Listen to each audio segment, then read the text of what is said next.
सो दोस्तों welcome to money stocks. तो इस वीडियो के अंदर हम लोग बात करने वाले हैं मल्टीपल स्टॉक्स के बारे में। तो चलिए सबसे पहले हम लोग बात करेंगे केपीआईटी के बारे में।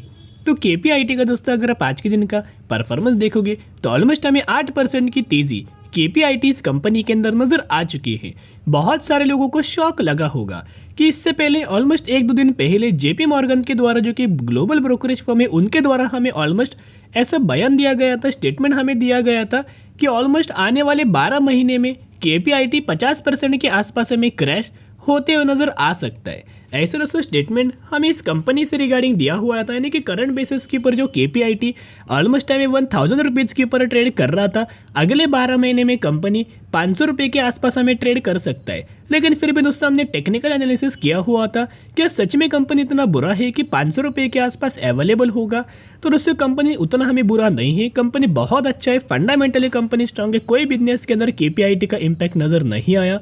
और कंपनी के जितने भी पैरामीटर्स नज़र आ रहे हैं, हर एक पैरामीटर्स के अंदर ग्रोथ नज़र आया हुआ है और साथ में कंपनी डिमांड आने वाले फ्यूचर में फुलफिल करने वाला है। तो दोस्तों अच्छे कंपनीज के ही अंदर बड़े बड़े ब्रोकरेज फर्म के द्वारा हमें नेगेटिविटी के अंदर कमेंट्स हमें दिया जाता है।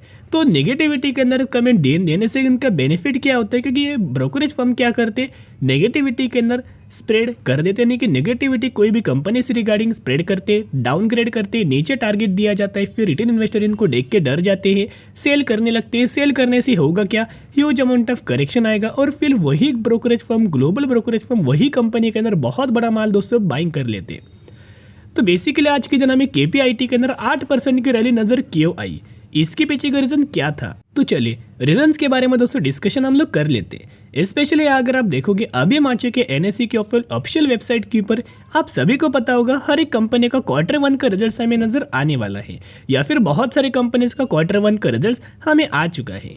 लेकिन केपीआईटी का Q1 का रिजल्ट कब आने वाला है, स्पेशली अगर आप देखोगे कल के दिन हमें केपीआईटी का आपको Q1 का रिजल्ट आने वाला है, जो कि 25 जुलाई के दिन केपीआईटी का Q1 का रिजल्ट आने वाला है। तो जरूर दोस्तों चैनल को सब्सक्राइब करके रख सकते हो, ताकि जब भी मुझे कंपनी का Q1 का रिजल्ट नजर आएगा 100% हम लोग बात करेंगे। तो देखिएगा पिछले एक सालों में अगर आपने केपीआईटी का परफॉर्मेंस देखा होगा तो ऑलमोस्ट हमें 103% की तेजी नजर आ चुकी है। मैक्सिमम के अंदर अगर आपने इस कंपनी का परफॉर्मेंस देखा है 2019 में स्टॉक मार्केट के अंदर आया हुआ है, जब से आया है तब से 900% के आसपास रिटर्न शेयर होल्डर्स को बना के दिया हुआ है।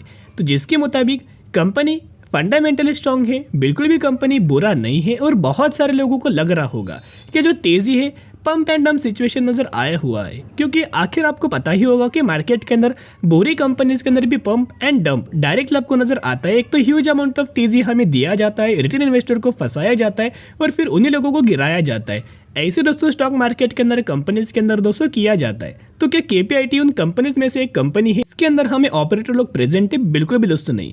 यहाँ अगर आप देखोगे कंपनी ने ऑलमोस्ट हमें गुड प्रॉफिट ग्रोथ हमें डिलीवर किया हुआ है। लास्ट 5 साल का अगर आप इनका CAGR देखोगे 327% का CAGR पिछले 5 सालों का हमें नजर आया हुआ है। यानी कि जो रिटर्न्स कंपनी ने डिलीवर किया हुआ है, इनके रिजल्ट्स के ऊपर डिलीवर किया हुआ है। क्वार्टर बेसिस कंपनी ने अच्छा परफॉर्म किया है, ईयर ऑन बेसिस कंपनी ने अच्छा परफॉर्म किया है। इसी की वजह से company huge amount of growth के अंदर नजर आ रही है। तो किस तरह से केपीआईटी का कल के दिन Q1 का रिजल्ट आ सकता है, एक तो हिंट आपको मिल चुका है। रिजल्ट से पहले अगर कोई भी कंपनी के अंदर तेजी आएगी तो वो बहुत ज़्यादा पॉजिटिविटी माना जाएगा और ऐसा प्रेडिक्ट भी किया जा सकता है कि कंपनी का रिजल्ट बहुत ही अच्छा खासा हमें आ सकता है। तो चलिए ऑपरेटिंग प्रॉफिट कंपनी का देखोगे तो लगातार दोस्तों इनके ऑपरेटिंग प्रॉफिट्स के अंदर हमें ग्रोथ नजर आई है। 140 करोड़, 170 करोड़, 182 करोड़ एजनेस।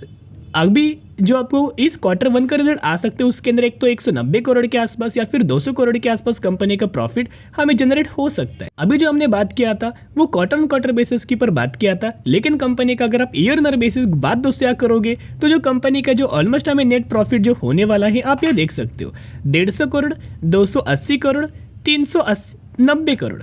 तो अभी जो आपको नजर आ सकता है 390 करोड़ से ज़्यादा ही कंपनी अपना नेट प्रॉफिट में जनरेट कर सकता है और इसी की वजह से कंपनी के अंदर और हमें आने वाले सालों में ग्रोथ नजर आ सकती है। जितना ज़्यादा कंपनी का अर्निंग पर शेयर दोस्तों बढ़ेगा उतने आप बोल सकते हो कंपनी के अंदर भी ग्रोथ आने वाले फ्यूचर में बहुत ज़्यादा बढ़ सकता है। और बेसिकली इस कंपनी का अगर आप शेयर होल्डिंग पैटर्न दोस्तों देखोगे तो ऑलमोस्ट हमें प्रमोटर्स की सिमिलर तरीके से होल्डिंग है, लेकिन एफआईएस का अगर आप इस कंपनी के अंदर स्टेक देखोगे तो 16.5% का स्टेक था, वो बढ़ा के 20% किया, फिर वो बढ़ा के 23% किया और फिर वो बढ़ा के 26% किया। यानी कि लगातार एफआईजी इस कंपनी के अंदर माल बाइंग कर रहे, बेच कौन रहा है? देखिएगा, पब्लिक ही दोस्तों लगातार माल बेच रहा है। जब पब्लिक को खरीदारी करना होता है तब पब्लिक बेचता है, जब पब्लिक को बेचना होता है तब लोग खरीदारी करते हैं। ये दोस्तों करंटली आपको मार्केट के अंदर सिमिलर हर एक कंपनी के अंदर यही सिचुएशन हमें नजर आई हुई है। और बेसिकली दोस्तों कंपनी आईटी सेक्टर से तो बिलोंग करता ही है, लेकिन आईटी सेक्टर के अंदर अगर आप देखोगे, ये ऑटो सेक्टर के अंदर कंपनी सर्विसेज हमें प्रोवाइड करता है। जैसे कि पैसेंजर व्हीकल्स के अंदर कंपनी सर्विस प्रोवाइड करता है, कमर्शियल व्हीकल्स के अंदर कंपनी सर्विसेज हमें प्रोवाइड करता है। तो जिसकी वजह से जितना आपको गिरावट नजर है उतना buy on dip strategy apply करके केपीआईटी जैसे कंपनी को फंडामेंटल स्टॉक को लंबे समय के लिए होल्ड करना। चलिए भी बात करेंगे वीबीएल लिमिटेड के बारे में, वरुण बेवरेज के बारे में हम लोग बात करेंगे।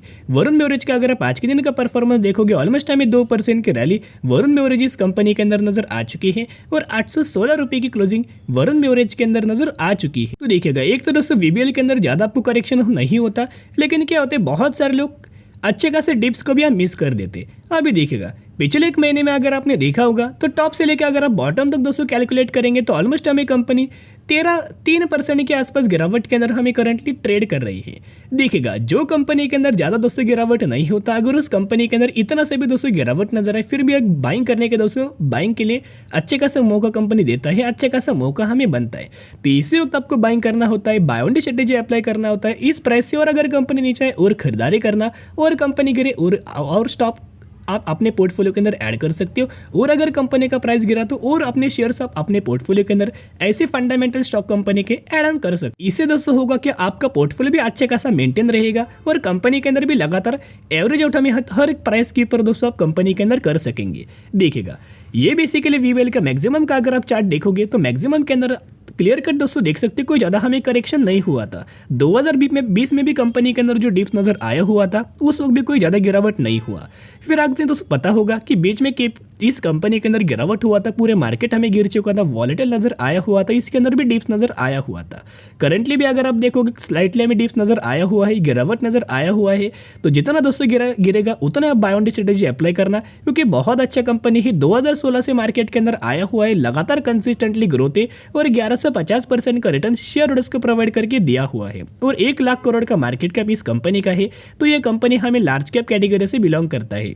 तो और हमें आने वाले फ्यूचर में तेजी आ सकता है, क्योंकि वीबीएल ने अभी तक अपना Q1 का दोस्तों रिजल्ट हमें बिल्कुल भी डिक्लेयर नहीं किया। जब भी कंपनी रिजल्ट दोस्तों डिक्लेयर कर देगी 100% हम लोग बात करेंगे, क्योंकि कंपनी हर एक क्वार्टर के अंदर हर एक साल कंपनी बहुत अच्छा परफॉर्म करती है। तो जिसकी वजह से हर एक वक्त हमें कंपनी के अंदर लगातार तेजी रैली हमें नजर आ जाती है। तो जितना दोस्तों गिरावट नजर है उतना buy on dip strategy apply करके अच्छी खासी कंपनी को अपने पोर्टफोलियो के अंदर ऐड करना। तो चलिए अभी हम बात करेंगे VR films and studios limited के बारे में। बेसिकली 390 रुपए के ऊपर ये कंपनी ट्रेड कर रहा है और आज के दिन 5% का अपर सर्किट इस कंपनी के अंदर लग चुका है। क्यों लगातार कंपनी सर्किट के अंदर? क्योंकि कंपनी ने अनाउंस किया है 7:1 रेशियो के अंदर बोनस का बेनिफिट। तो अगर आपके पास इस कंपनी के 1 शेयर होंगे तो 1 के बदले 7 आपको बोनस शेयर दिया जाएगा और यही एग्जीक्यूशन के बाद आपके पास हो जाएंगे 8 शेयर। तो इसी रेशियो के अंदर इसी कंपनी के अंदर आपको बोनस का बेनिफिट दोस्तों मिलने वाला है। तो जरूर इस कंपनी के बारे में स्टडी करना, एनालिसिस करना। अगर आपको कंपनी पसंद आए तो ही निवेश करना, नहीं तो आप स्किप करके भी चल सकते हो या फिर कंपनी के अंदर नहीं इन्वेस्ट करेंगे तो भी चलेगा। तो चलो दोस्तों आज के लिए इतना ही। अगर आपको वीडियो पसंद है जरूर वीडियो को लाइक और चैनल को सब्सक्राइब कर सकते हो। फिर मिलेंगे, बाय।